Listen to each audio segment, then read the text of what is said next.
Strap on your pedometers, gamer, because we're going to be playing a hit indie walking simulator with themes of existentialism and a meta look on gaming culture as a whole. We're going to be playing Pneuma. Now, let's get right into it. There's no time to talk, we had to go straight into the gameplay. What if someone stands, looking on, grinning atop their high horse? An elevated perspective makes it easy to look down. What if someone distant and unknowable were forcing me to stumble around my world, forcing me to overcome a series of mental obstacles, all for what? Pneuma has no fucking gameplay, and as you can see, there's a guy who just talks the whole time. Our protagonist claims to be God, but for some reason I can't phase through walls or solve the puzzles on my own. Honestly, I have to take control of it, and that's bullshit. If my guy's going to be God, I expect the game to be longer than 2 hours. So Pneuma is mostly revolved around solving puzzles. In fact, most of the puzzles, if not all of them, are solved by just looking at stuff. I thought this was a pretty cool idea at first, but in all honesty, it just made for a really janky experience. I found myself looking at the ground more often than actually admiring the scenery. I felt like I was some shy kid at my middle school prom. Now those are memories I don't want to relive, so this game reminding me of my insecurities and my existential crises is something completely unwarranted, and frankly I do not appreciate any of that.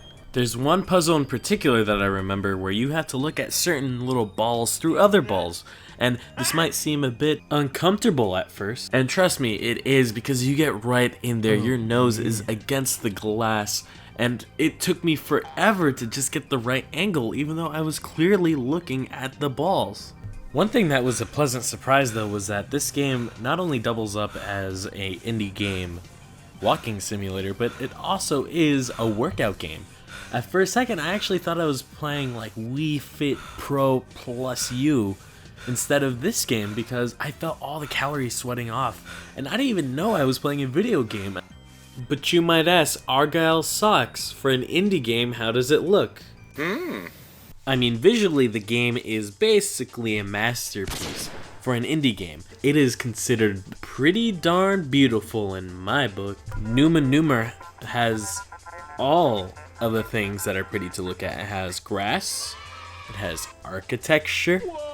The game is art itself, so the whole time you're looking at it, it looks like you're looking at a piece of art. That's good. It has light. It has loading screens. It has really, really long loading screens, actually. But Argyle sucks. It looks pretty with your eye holes. What about your ear holes? Now for the sound design, that's something a little bit different. Now the score of Pneuma ranges from strings to ambience to both. And the occasional appearance of an all-male choir. Your character thinks that he's God, but you're actually God because you're playing a video game. I wonder how many indie games have done this. All of them have done this. Oh, yeah! When Pneuma first came out, critics raved about how it was thought-provoking, and it was less of a game and more of an experience. And with that mindset, I think that's silly. I should play a game. Anything can be an experience. In fact, just the other day while I was at work, I had Taco Bell for lunch and I had a really bad stomach ache. So when I was relieving myself in the bathroom, a guest accidentally walked in because I didn't lock the door. That's certainly an experience. The namesake Pneuma actually derives from the Pneuma guy, the hit internet sensation that became popular in the 2000s. I also looked up what the Pneuma guy was up to, and he's just living at home, living a really relaxed life. The legacy followed him. But the thing is that he isn't famous for it anymore. These Too Deep For You games are following in the same footsteps where they were really great when they came out, but that's kind of it. There was nothing really memorable about them. But if you want the same experience, go out and read a book. If you're too lazy to get up out of your own house just to take a walk, this game basically does it for you. This isn't a game review or anything, considering this isn't even a game. And I wasn't even planning to give this game a review. But if I had to, I would say it's a philosophy lesson and a walk put together. I'm gonna go on my own walk now, and I'll see you guys later.